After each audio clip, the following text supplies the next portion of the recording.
Uh, I got to ask a question. How many of you belong to a different make car club? A lot of you? Okay. Some of you. One of the most important things that I can say is join the club associated with the make of your car, because you do get some perks. Are you a Corsa member? I was. You were? Recently, yes. Okay. I was. Yes. I have that book. Yes, and I have 2 copies of that.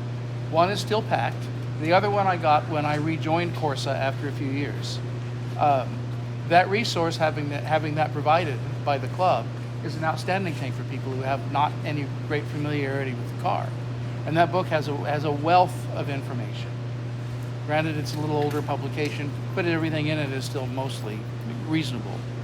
Tire sizes notwithstanding, but then again, things change. Another thing I learned is find a vendor, and not just the auto parts store on the corner.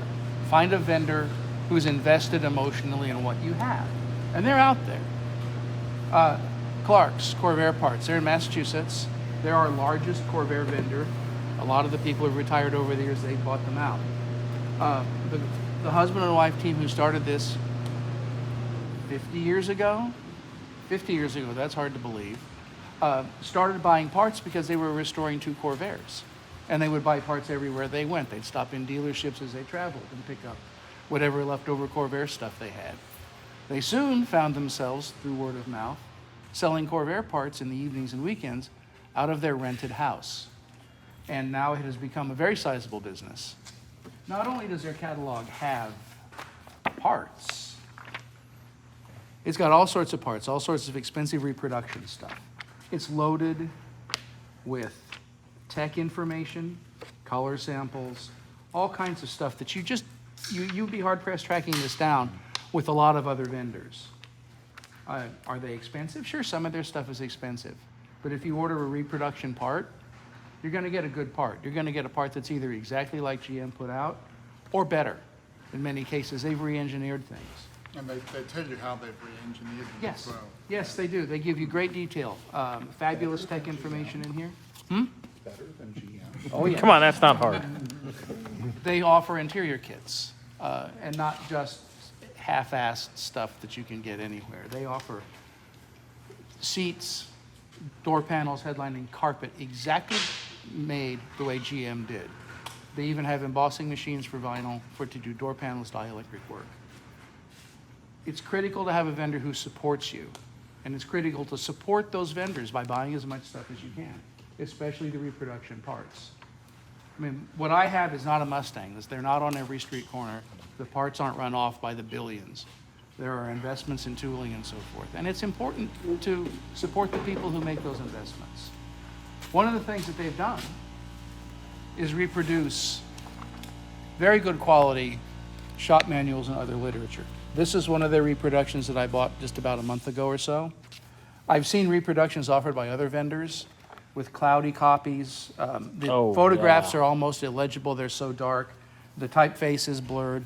They've spent thousands remastering these so they can be properly printed and bound exactly as General Motors would have put them out.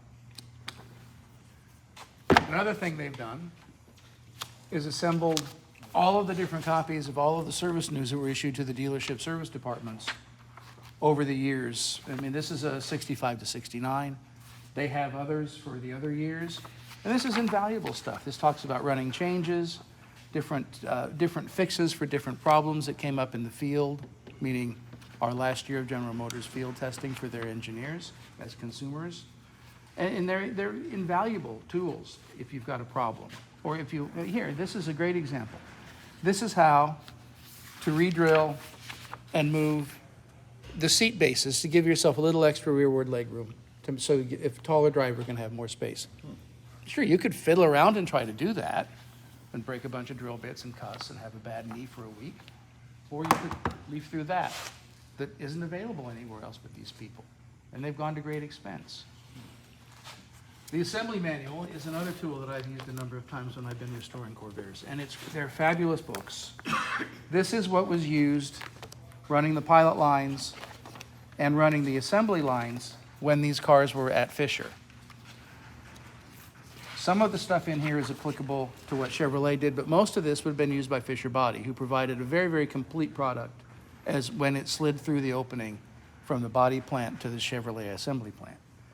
This gives you everything from torque on certain bolts to how things were fit together at the factory, what you do if you have problems with certain things. It talks about, I mean, there's tons of stuff. Electrical wiring, right down to color codes, where to route the wires, where they have to be wrapped, what they're tucked underneath, where they go. It's invaluable if you're doing a restoration, and it's invaluable if you want to make a neat, tidy little car, and you're not doing a Concours restoration. This is another item that's been reproduced by these people. I added the tabs so I can find what I'm looking for. But And they're very festive. I can read them, I'm old, Bob. Service highlights is another example. This was sent out when the cars first hit the marketplace to the dealers, talking about what they needed to do to service the cars if they came in. Because these were 65 Corvairs, radically different than yours. Very much the same. Same personality. But very, very different engineering. And this was a little quick guide for service technicians. The last two things I have. The suspension, the body, what was so different? Everything was different essentially. It's a suspension, body, interior. The powertrain was a carryover until you got to the rear suspension, which was completely different. They were a completely new car. I have the original owner's manual for my car. They're available in reproduction. You always want one of these because they're fun. And they're not 8 volumes that weigh 16 pounds like the new owner's manuals. These, yeah.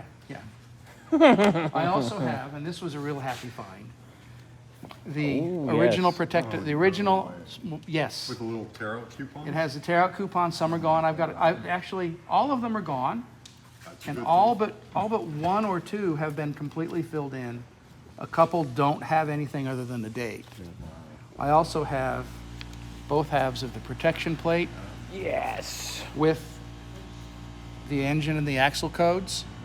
I have the original block in my car that's been rebuilt and still in my car. I also decoded just the other day, and I don't know why I didn't do this, the axle code, and I have a positive traction rear end in my car. So I've got a fairly loaded Corvair. And I don't have the information with me, but when I ran the body plate, we'll bring the car up and we'll look at the body plate. That's the blue one? The blue one, the 4-door, yeah. I ran the option codes on the body plate, which is essentially a list of everything that Fisher Body did to that car to have it ready to go through the wall into Chevrolet for the final assembly. I have full tinted glass, deluxe front seat belts, AM/FM radio with the flip front. I've never had an AM/FM radio in a Corvair. I have the rear seat speaker and the clock, and the comfort and convenience group, which is a day-night inside rearview mirror, 2-speed wiper washer, and outside left-hand mirror. It's a very well-equipped car. Spoiled. I am. I wish it had air conditioning. It's the only thing that it really doesn't have. How long have you had this car? About a month. Maybe What 6 weeks radio now. stations are you getting on AM? Nothing, it's just screeches. Is it? There's nothing that'll pick up out here, I I don't wouldn't think. bother getting mine Actually, fixed. I don't know if they're still doing it, but K-Gang was. Are they simulcasting on Yeah, AM? simulcasting. I'll have to fiddle around. Is there? I'll have to fiddle around. We do get FM stuff. We get quite a bit of FM. Of course, we need to tone the exhaust down so I can hear it. We got welder. Why? What's he got on it? Oh, it's got those. You haven't seen it yet. We'll bring it up in a minute. Oh yeah, this car's, you'll It's like loud. It's louder than hell. it. Sherman, you'll love it. Yeah. Please take a look at everything I have. I haven't given this talk in a long time. I'm a little rusty. It's been about 15 years since I've given a literature talk. I used to do it about once a No. year This is important. to our new members in our Corvair Club. Are Corvairs unusually well supported as far as literature and? I believe the only cars that are better, as equally or better supported are MGs and so forth. Right. I believe that we are probably the best supported car. I know that we're the best supported GMs. Didn't they make a million of them? Yes, we made 1,900,000 and some odd thousand over the space of 10 years. That was a good seller until Infinity Speed came out. Well, they were a great seller until the Mustang with the V8 came out. And the V8s in those little cars, the Barracuda and the Mustang especially, if you Late. can only get so, well, you could then, only get so much performance from a Corvette. And the problem was you had the best handling car on the road, but you weren't fast. And everybody, as you remember Sherman's back got then, good wanted fast in a straight line, and they didn't care if it handled. That's no fun. Where's John Fitch? John here? Fitch, yeah, there was a certain cadre of people who wanted a car that The handled. video with the singing cowboy, I don't know if you've seen Oh, that. yes. And- The shell and- game, Yeah, yes. the shell game, and then they're attacking the Mustang. Mm-hmm. Saying, why on earth would you want a Mustang when you could have a Corvair instead? Well, we made the choice many years ago in our family. Isn't there a commercial where it goes down a ski slope too? There's a number of them that show them being far more athletic than you would think any car could be. There's a great movie called From Here to There, where they cross the Darien in Central America with them. And those no, poor they're- little babies. My favorite still is the Tatra one, I gotta tell you. Yes. I just wanted to share this because it falls into this category of getting the right yes. things for the right whatever. These are recent. Somebody actually, a graphic designer, an engineer, electrical engineer, sat down with the original wiring diagrams and redid them, and now they sell them. This is a $20 item. It's a lifesaver. Oh, yeah.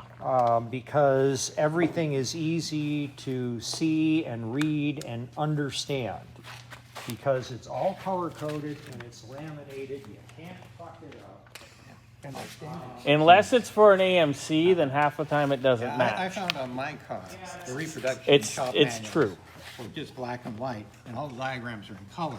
So I finally did get an original shop manual, I have which has all the color diagrams. 64, and it's all black and white. And I have hunted, it's a think 5-volume There's one of these for your car in it. And I've hunted Yes. for them. Because I made Tom buy it. Actually, I bought it for him and made him pay me back for it. And I said, "This is what we need. I'm going to jump off the roof if you don't buy this." There's a really Yeah. good one for the old Corvettes with all those vacuum lines everywhere. Oh yeah, a lot of that company. If it's got a lot of vacuum stuff, the vacuum Yeah. diagram will be on it as well. And those are invaluable. Hey, have you been to PSC? Yeah, I think those are classiccarwiring.com as he sells that. Yeah, it's the greatest thing in the world. And this is why Oh, here we you go. want that. Here, let's put these together. Does it come with a magnifying glass? Yeah, have fun reading that under the dash when you're mad. It's interesting, I like that. What's that from? That's an Eldorado Brome wiring diagram. Good Lord, Lucy. Not in color. Blow that up to poster size or something. Well, and the thing is, it took me, because I use that to diagnose, this is Brian Ray's copy. These are all light bulbs. Yeah, that's a whole lot of fun. Yeah, this is a schematic, there's different types of wiring diagrams. These are schematic diagrams. There's another one which is a ladder diagram, which is easier to understand, but a ladder diagram of this would probably be about 50 pages. Yeah. So it But you took know, me, for like they really hide the wiring harness as well, because you look under the hood and it doesn't look like that much different. But I know there's an awful lot going on there. oh yeah. Oh, Well, you're in a modern car especially, it's crazy. It's crazy. They did very similar. But yeah, this is looking, I was trying to figure out the compressor logic. The compressor is over here somewhere in this diagram, it should be in this general area. And then the control relay for the compressor is over here somewhere. It took me an hour and a half with a magnifying glass and a fine point oh yeah. trace the lines, because and it it went. And what they did with these, all these lines are then folded this way, so you have to follow it and then go down, Yeah, when you get to this right and then you here, fold this way, and then you fold. That's crazy. that's when you start losing your mind. Yeah. So getting one of these, whatever car you have, and by the way, I mean, when we get to older cars, normally what happens with I them love these. are the connections corrode, and they become difficult to, the contacts don't make contact. And so now you got to figure out what's going on. Well, and oftentimes you have to go to what's known as a point-to-point check. You use this diagram and you prove every connection with a multi-tester. And eventually, and typically what you'll find is it's a bad ground, a bad connection, or a corroded switch. Those are the common things that you'll find. And all of your cars probably have one or more things that aren't working exactly the way they should. And that's a great place to start. And just about anybody can sort it out because it's very clear. So I missed it. Where did you get this from? ClassicCarWiring.com. It's right there. They have quite a few cars. They don't have everything, but they have quite a few. But yeah, you will end up going, oh, I need that. And then pretty much any car that I have to get into, if the customer doesn't have it, I order one and just throw it on the bill, and it lives with the car. And you found them to be accurate? Yeah, most of the time. Like I was just saying, unless it's an AMC. Really? Because it's, who knows. Well, were they inaccurate from the factory? They were inaccurate from the factory. Like Tom's Javelin, I have the book like this, and I have one of those, and they don't jive with each other, nor do they jive with either engine bay harness we have, the original one or the replacement one. So it's just a fun of, what does this do? Figure it out, and that's why that car takes eternity. But it's mostly on the AMCs. I've noticed it on like a few other cars that are AMCs as well. But like, you know, Pontiacs and Fords and everything else, it's pretty straightforward. Mopars. Okay. I have a quick question. Of the people that are here, who went to the trivia night? Yeah, we had a fair number. Yeah, you guys won. You had a good time? Yeah. Tom won. We were just, You just the part of the group. It was you were the team. Collaborated on several. That's okay. Not a big deal. Mercury did have push button steering. Or push button transmission. Ah, Anyway, I didn't know that. and I don't think anybody else. Okay, Well, I so did. here's a. I'd forgotten. Yep, that was Teletouch. So here's a trivia question for you. What year was the first hybrid, gasoline electric hybrid, produced? 82. Pardon? Like in the teens. Yes, 1916. 16. What was the name of it? Woods Electric, Woods, okay. out of Chicago. Okay. Now I brought this out. This is an older book. I love these. These are like they're just wonderful books. They Oh really are. yeah. This is a Dykes Automotive Encyclopedia. And if you want to understand I was waiting. how things work, remember my conversation about carburetors from last week? Well, here it is. It's instruction number 13, carburation, early carburation principle, parts, etc. And it talks about the different types of carburetors. But this is back in the 30s. So it talks about some, updraft carburetors, and you can see how simple they are compared to, we talked a little bit about this. It's just essentially an elbow with an adjustable needle. Dirt simple carburetor. So they start out simple. This will explain everything that you want to know about a car, and it's still applicable today. It explains the why. If you're into it, if you really want to know why, like it talks about generator field windings and regulation, how the regulator works. It doesn't apply to alternators, but it also has a procedure for testing electrical parts. So this book goes into nowadays, you get a manual for a more modern car, and it's a flow chart. Turn car on. Does the car start? Yes, no. And if it doesn't, you're supposed to call the help desk.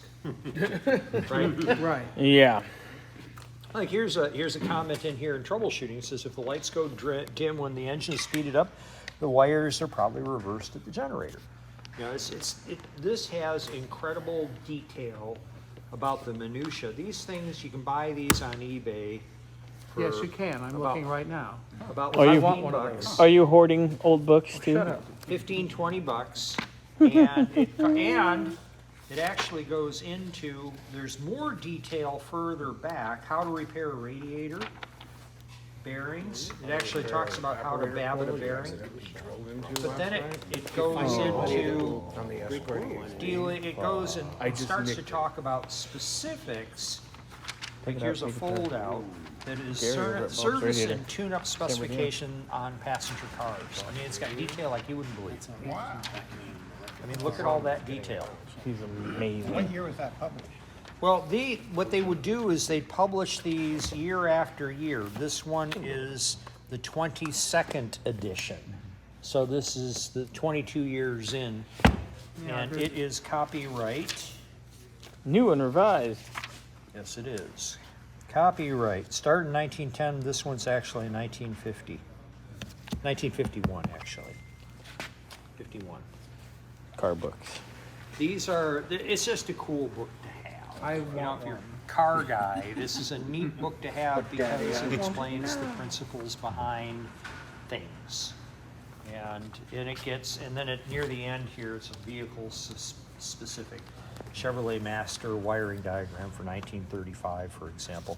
This one's a little bit simpler than that one. Compare. It's like 20 years difference. Holy crap. Yeah.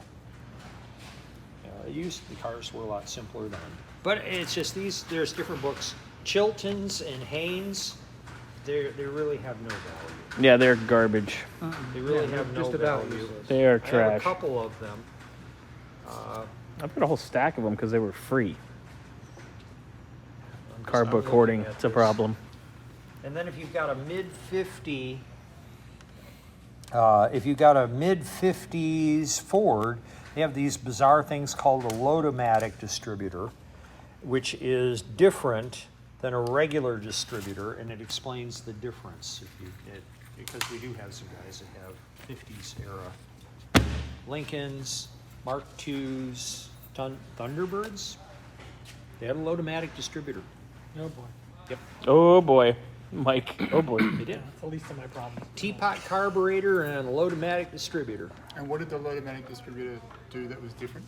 They used a different principle. Remember, we were talking the same principle that's in a carburetor. They used a Venturi to manage the advance.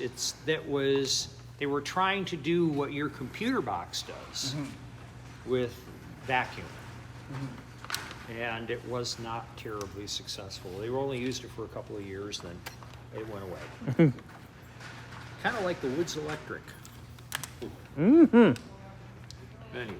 Shall we bring in the car? We can. We'll see what's going on. Wow, 2 Corvairs in 2 weeks. I know. Well, there's probably another one out front, I suspect. We could have a Corvair party.